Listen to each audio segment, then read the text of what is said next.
to New Hampshire Uncharted, where we go beyond the charts and graphs to bring you the policy conversations that matter, backed by the data you trust. I'm G. Martin, your host, and each month we'll tackle a big policy question facing Granite State, breaking it all down with experts in the latest research. New Hampshire Uncharted is a podcast from the New Hampshire Fiscal Policy Institute, produced in partnership with the Marlin Fitzwater Center for Communication at Franklin Pierce University and the Granite State News Collaborative. Let's dive in. New Hampshire is aging faster than most states in the country. Only 3 states had bigger increases in their median ages between 2010 and 2020. And now, nearly 1 in 5 residents is over the age of 65, and that number is only growing.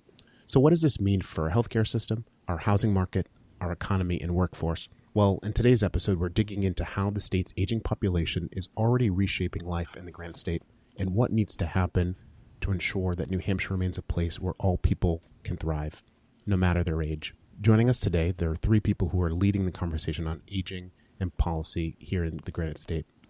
Lily Wellington, Executive Director of the State Commission on Aging, Christina Fitzpatrick, the State Director of the AARP, New Hampshire, and Jess Williams, Policy Analyst at the Fiscal Policy Institute. Welcome to New Hampshire Uncharted. Thank you. Thank you, Jean. Happy to be here. We're excited to get started and talk about this important issue. Jess, would you start us off and share a little bit about New Hampshire demographic context for this discussion? What's the current breakdown for older adults compared to other age groups here in the state? Of course. So the U.S. Census Bureau actually just released new data last week. So the filming for this episode in particular was really couldn't have come at a better time. So as an upshot to really help frame this conversation, it's really important to understand that New Hampshire is one of the oldest states in the country in terms of its demographics and is also aging more rapidly than most other states. So as of the most recent data from 2024, nearly 22% of New Hampshire's population, or more than 1 in 5 residents, is over the age of 65. An additional 15% are between the ages of 55 and 64, meaning a large portion of our population is either at or approaching the traditional retirement age in the coming decade. In contrast, we know that children make up just under 18% of the state's population, with that number having declined rapidly.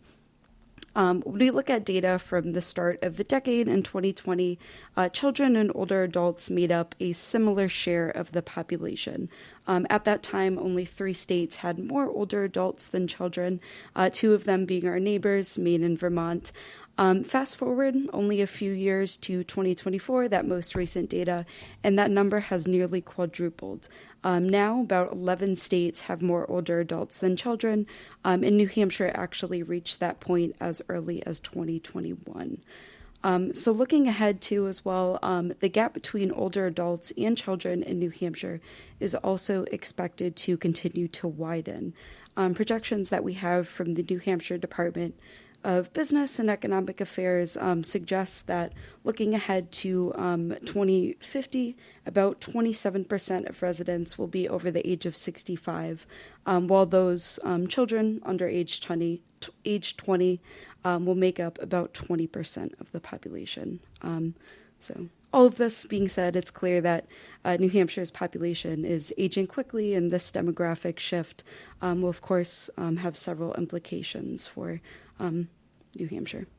Absolutely. Thank you so much, Jess. And you've done some great work sort of looking into the demographics. And again, for many of our listeners who also read our work, there's no surprise that we have more deaths here in New Hampshire than births. And we have sort of in-migration, so that's folks moving from other states here, as well as immigration folks that are sort of moving here from other countries. And so, Lily, when I think about this issue, I feel like, I'm of an age where when I graduated high school, we were sort of the largest class, and we were sort of at the end of this sort of like mini boom. I don't know what we called it for younger folks under 40, but that sort of early 2000s. And so New Hampshire's been an aging state. We've heard the sort of terms, the graying of New Hampshire, the silver tsunami. This has been coming, and it's actually here to sort of hear that we're sort of outpacing the number of young people by old people. So, Lily, I know you're relatively new in your role at the New Hampshire Commission on Aging, but obviously these population trends are not new and have been anticipated. As a state, what are we doing to prepare for our aging population? And the second part of this is, why should this trend be really important to policymakers and just regular everyday folks? That's a great question, Gene, and it's something that the state is really focused on. It's something that the Commission on Aging is also working very hard to look at this from all angles. So we like to think of this as an opportunity. We have a plan right now, the Age Well NH, which is a multi-sector plan for aging. Many people are not familiar with what that actually means. It's different from the state plan on aging in that this is for everyone in New Hampshire. What we want to look at is what are the areas in the state that we can focus on? How can we rebuild our infrastructure? We think about our systems of care that were built for a very different time, right? So when we started to build things like public health or any of our policies, even Social Security, Medicare, Medicaid, those were designed for a very different time. We had very different lifespans. So we need to look critically at how we can adapt our current infrastructure, our current systems to make up for our new social change. So the Age Well NH plan is one part of that. We're looking at what does the state need to do to prepare itself so that we can become a longevity hub. This is kind of a newer concept, which is there's going to be areas of the world. This is a worldwide demographic shift to an aging population. And how can New Hampshire position itself so that we are an attractive place to age, but that we can leverage this as an opportunity? We're also looking at a community transportation needs assessment, which is what are the systems that we currently have in the state that get people from point A to point B. And one of the reasons that this is really important is that New Hampshire is pretty car dependent. So if you think about the last time that you walked to the grocery store or walked to work, it's not all that common. And so we need to look at how we're going to continue to provide transportation as we age for the full spectrum. And that's an opportunity again.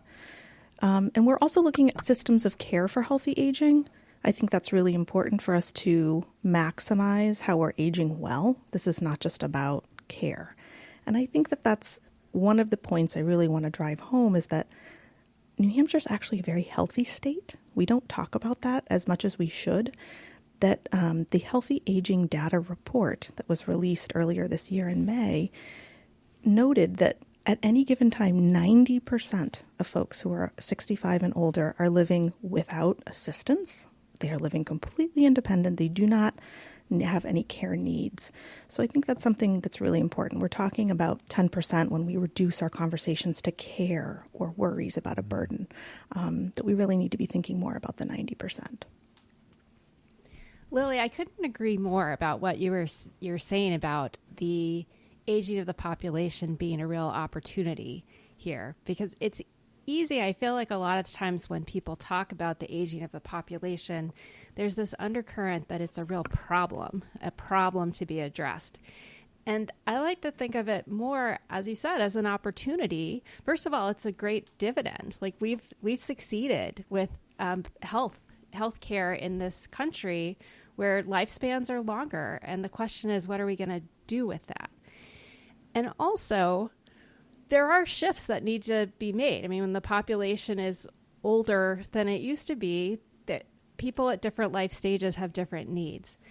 But what is good for an aging population is good for everyone. So everybody could use better transportation. So what would it be like if not everybody had to own a car? Everybody does better when there's a better sense of community and real opportunities for people to interact with each other. And you can go down the line, housing, everything else. If our society is set up to help address the needs of older people, it is also going to benefit everyone else.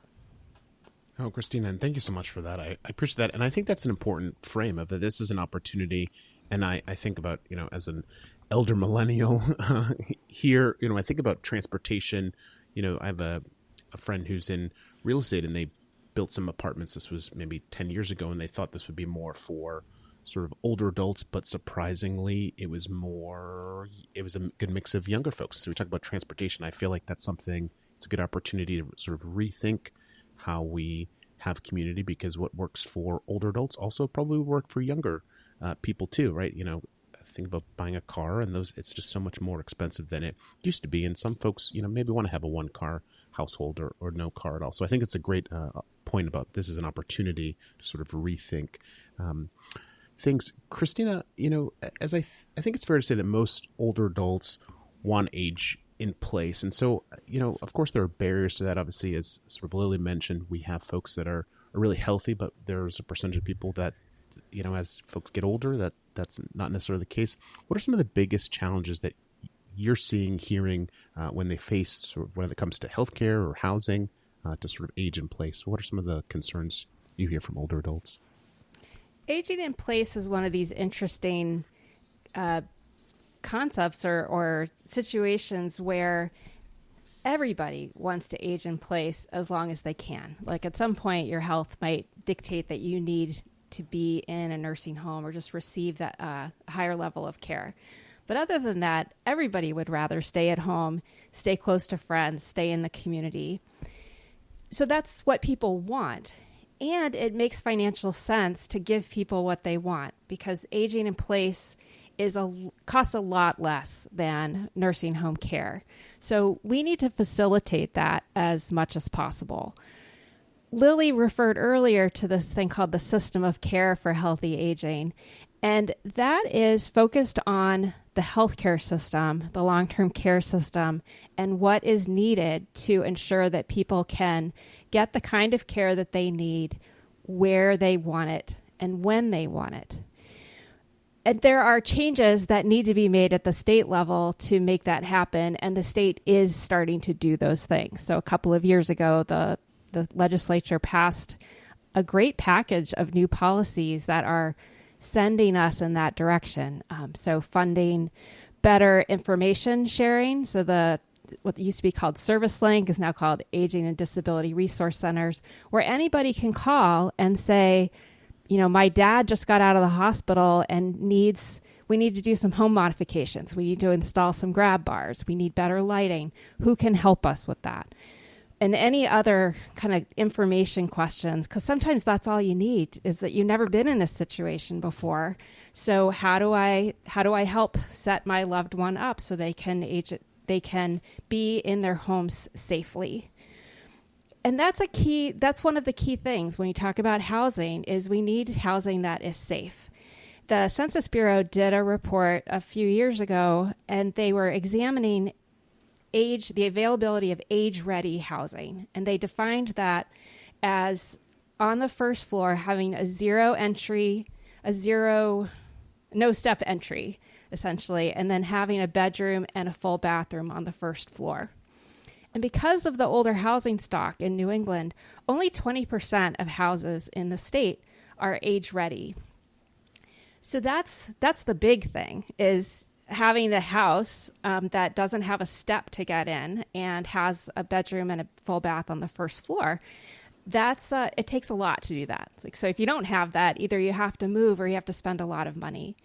But then there are also things like the grab bars, like the better lighting, like not having rugs on the floor, that people may need help making those adjustments so that they can stay in their home safely.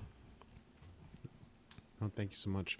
Christina, as we talked about housing, and certainly, I come from a blended family between my wife and I. We, as we like to say, the girls have 6 different grandparents, so we're sort of very blessed in that way. But the point, I was chuckling as you were talking about the first floor, because as folks have gotten older, that's sort of a thing that's really challenging. Folks struggle to sell their house to find an apartment or find a home that had everything on the first floor, things that you sort of, I think, take for granted if I'm thinking about them. In terms of the healthcare, one of the things I hear from friends and sort of folks is sort of this like direct care service, and sort of there's not enough maybe like home health aides. And I know there's been some funding increases over the last few years to try to sort of step up with that. But, what are you hearing about the sort of healthcare side of this and folks being able to, have folks come in and sort of assist them, maybe a few times a week. Is that sort of a challenge that folks are having? Yes, there is a shortage of healthcare workers who can do that work. And it's for home care, but also for institutional care. There are more beds in nursing homes in this state, and there's a need for those beds, but not enough workers to safely accommodate more patients. So there's a lack of workforce. There's also dramatically high costs. So even though home-based care costs a lot less than institutional care, it's still expensive. So it's a real conundrum where you have a shortage in the workforce. If you're going to try to address that shortage, you need to make those jobs more attractive. Right now, they pay very little. Not all of them come with benefits, and it's a tough job to go into people's homes and help them with their most intimate needs and interact with them when they may be very sick, they may be lonely. It's a hard job. But even though we're not paying these folks much money, even though we're not paying them much, it's still hard for families to absorb those costs. So if we're going to address the workforce shortage, in large part, that's about money. That's about paying people more and hiring more people. But if you do that, it just makes long-term care that much more expensive. And so bridging that divide is a real struggle. I appreciate that. Jess, before I go back to Lily and Christina talking about sort of what policies could help make a difference here, Jess, I'm wondering if you could share with us how many residents aren't in the workforce here in New Hampshire because they're caring for an older adult. I know the Census Bureau does some sort of survey data on how many folks are not in the workforce because they're caring for older adults. Yeah, so based on the most recent U.S. Census data from 2024 alone, an average of more than 4,000 Granite Staters were out of the workforce at any given point because they were caring for an older adult family member. This is, of course, particularly important when we think about that sandwich generation or working age adults who are caring for both aging parents or grandparents and children. I know Christina was talking a lot about the paid caregiving and the shortages in that area, but of course there's a lot of unpaid caregiving that goes into caring for our older adults in the state. We know, using that same data from 2024, for example, an average of an additional 17,000 were out of the workforce because they were caring for children. Of course, these numbers also only reflect those fully out of the labor force. Many more likely reduced hours or cut back on work to manage some of those increased unpaid caregiving responsibilities.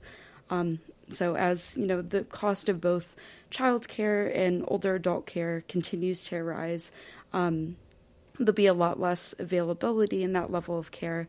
A lot more families will likely be taking on those responsibilities themselves, which we know can have some more long-term impacts on household income and just the overall general economic productivity in the state. No, thanks, Jess, for that important sort of context. So 4,000 folks sort of at any given time out of the workforce completely, but as you point out, folks, may have reduced hours. I just sort of anecdotally know that, I have a few friends who sort of, caring for their parents or other folks, so they have reduced hours. And also, what the cost is for flexible policies.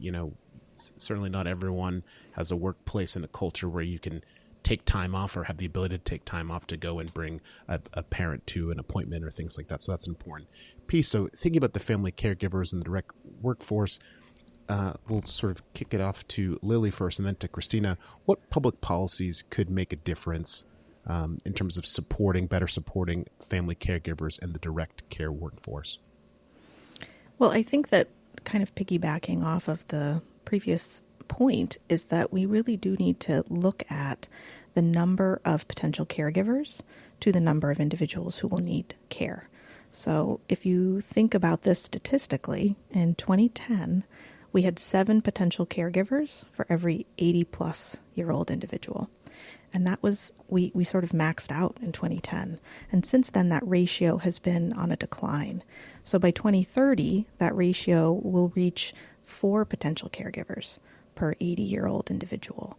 And so this caregiver ratio is going to continue to decline as our aging population reaches the 80-plus age category, which is where we do start to think about folks who are going to need care. And so on average, somebody's going to need 3 years of care. We know that care in your home is significantly less expensive, something like $45,000, versus institutional care in a facility is upwards of $110,000 a year. Most people can't afford that, simply put. And so we, in terms of public policy as a state, it would be really wise if we could invest in some public policy that would support family caregivers. They are kind of the first line of defense. And if that number is reducing over time, they're even that much more important. So if that looks like flexible work schedules, if that looks like a greater public understanding of the burden that we face when we're caregiving either for children or for our parents or our family, that's really important. It can look like employee resource groups. It can look like there are some employers that will do concierge-type health services. And kind of pointing back to our earlier conversation, I think this is really an opportunity for business to step in and say, there's a need, there's a demand. And, you know, it's 2025. We've reached an age where people are expecting that once we encounter a problem, that there's an app for that we can solve for that. And people are looking for really expedient solutions. And I think that between technology, between good old-fashioned American ingenuity, this is something that we can look at it and we can address this from kind of all sectors. Thank you so much, Lily. Christina? I'd like to build off of Lily's point there about the role of employers.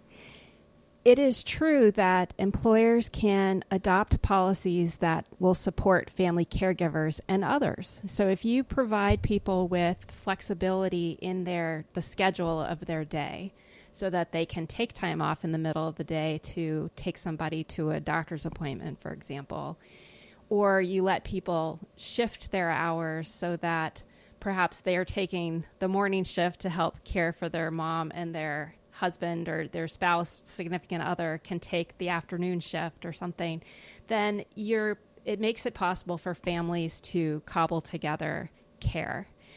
And it's not only good for people, it's good for businesses. There are studies that have shown that businesses that provide policies like flexible scheduling, like being able to use your sick leave, not only for your own sickness, but to help care for somebody else who needs care. Their employees are more engaged and more committed and more productive. And all of that is good for the business bottom line. In terms of public policy that could help family caregivers and direct care workforce, for family caregivers, the more we can do to make it possible for people to age in place, the better it will be for family caregivers. And that means a lot of different things. We know that family caregivers, there's a lot of challenges facing them. One is that financial security. So they have extra costs because of caring for a loved one, and they might need to cut back on the number of hours they're working or look for a job that's less demanding and probably pays less. They need time. Like if you have a full-time job already and all of a sudden you have a loved one who's come home from the hospital and needs a lot of one-on-one time, that's hours on top of what is already a busy life. And then they need resources. They need information. They need support, because it really can take a real mental and emotional toll if you are doing a lot of intensive caregiving and seeing someone you love really struggle. In terms of the direct care workforce, there are things that we can do, as I said earlier, to make these jobs more attractive.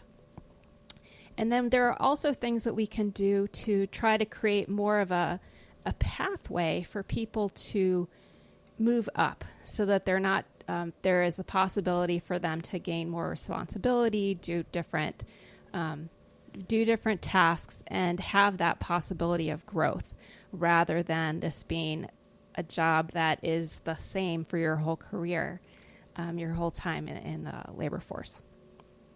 No, thank you so much. And I think to the earlier point of, this is a tough job. I think about, working, in my grandmother who was, in her mid 80s when she passed away, when she sort of had that home care, like that's a challenging job. And part of it is a little bit of being a care worker, being a social worker, just sort of being like a friend, right? And then dealing with folks when they have good and sometimes bad days, and sometimes there are more of those. And so I think that's sort of, I don't want to use the word professionalize, but sort of give folks the who do that work the sort of honor and dignity that they should have for doing those jobs, and sort of thinking about them and compensating them well, of course, an important piece there.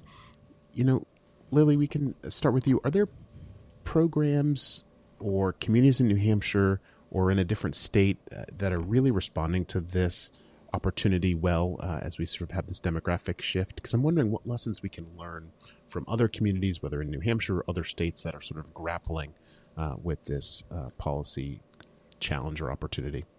Yeah, that's something that we've been looking a lot into. Where can we look for successes so that we can advertise them essentially and replicate them?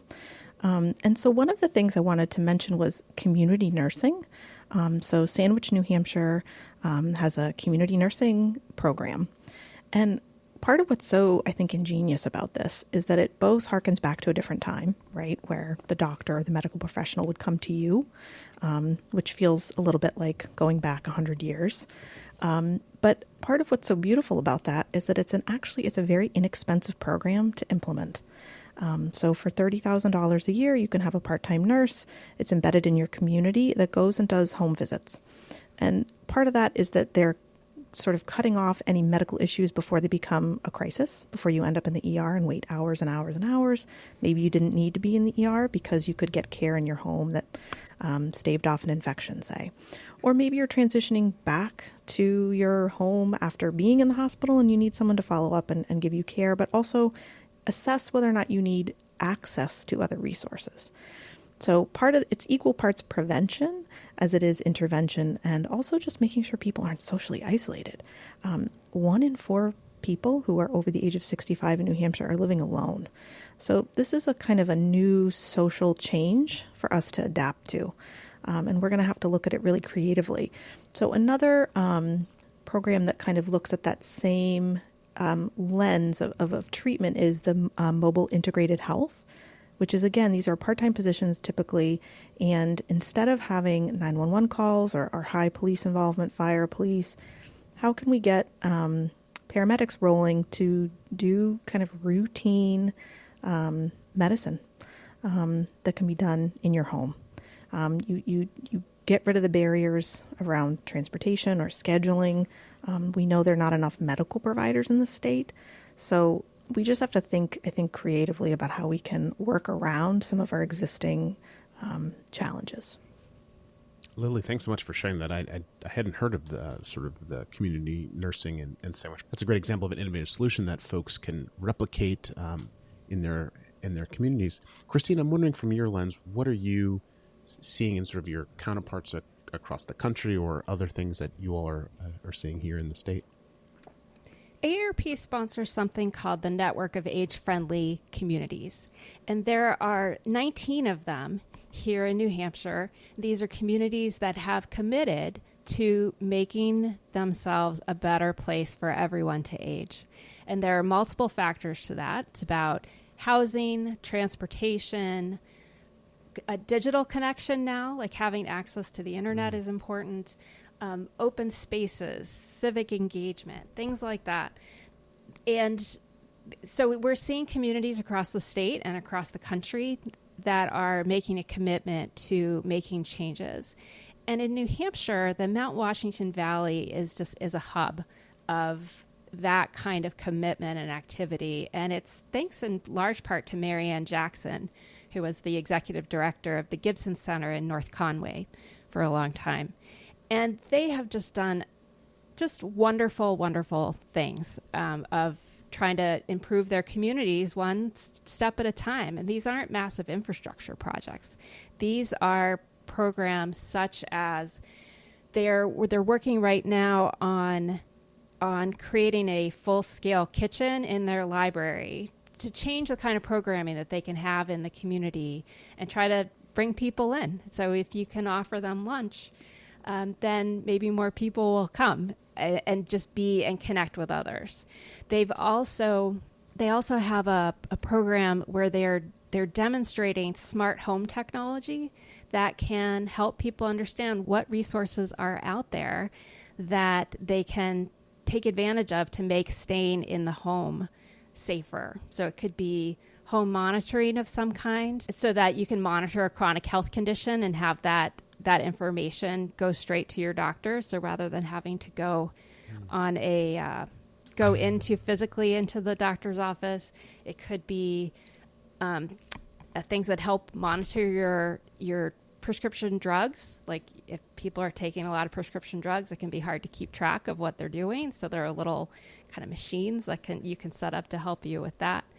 And so these are all projects that can be done, that communities can take on for not that much money, that help their people in their community age in place. And this is something that AARP supports not only by providing resources to communities that want to focus on this, but we also have a grant program called the Community Challenge Grant Program, where we have invested $70,000 just this year in projects that strive to make communities a better place to live and age.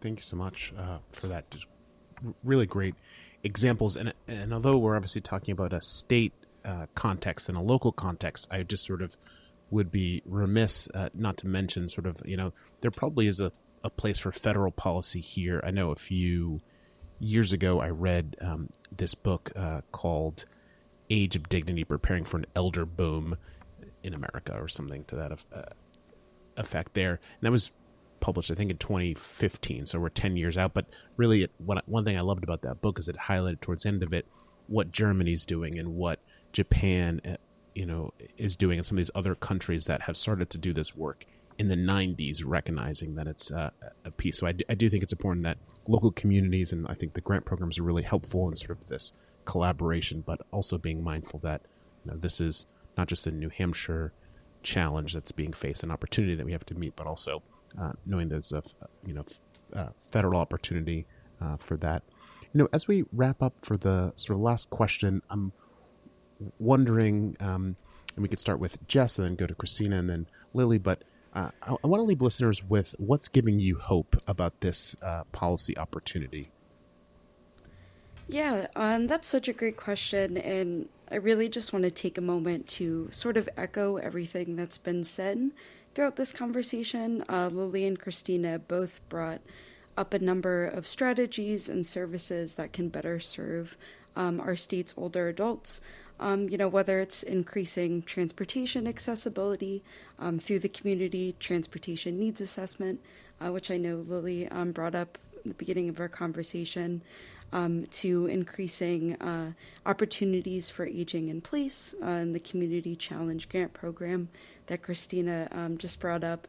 It seems that there's a lot being done, although more can be done. It seems that there's a lot being done in the current moment. What also gives me hope, I think, is this issue is finally starting to get more attention and recognition. I think for a long time, aging was seen as more of a future concern and something that we're going to need to think about, at a later point. But I think now a lot more of society as a whole is recognizing the sort of impact of an aging population. We're seeing a lot more momentum from service providers and policymakers to sort of address these issues head on to better prepare for our state's future. Thanks so much, Jess. Yeah. Christina? One of the things that gives me hope, as somebody who's relatively new to New Hampshire, one thing that has really impressed me is how much individual responsibility people take for their communities. There's so much volunteer work here in New Hampshire, whether you're talking about the government level. So our state legislature is basically volunteers, except for mileage and $100 a year. But all these in towns across the state, you have multiple committees where people are spending a lot of time just volunteering to help make their towns function. So that level of personal commitment is what's going to see us through and what is going to be necessary to make the kind of society that we want. And as our society gets older, you have more and more people who have stopped working and are looking for their next thing that's going to give them a sense of purpose. And those are people who have ideas and are making things happen in their communities. So I love looking at what people can do, because when you're looking at the system, it can feel daunting, but each of us can take on some of this challenge of making our communities better. Thank you, Christina. Lily, same question. Yeah, so we saw a number of housing bills in this last legislative session, which I think really echoes what a number of citizens in the state are saying, is that we have housing supply issues. We need more housing. We need housing that is not just 4-bedroom homes or, doesn't cost $750,000 as a starter home, as a new build. So we need, as Christina mentioned earlier, age-ready housing, and we saw a number of bills this last session that were, I think, brought forward to try and address that across the state. How are we going to improve on our current housing market, and how can we pull certain policy levers that are going to get us to where we need to be? We also saw some bills last session that had to do with care and improving not only someone's experience in care, whether it's continuing care, retirement communities, ensuring that investments that people are making in these communities are going to be protected.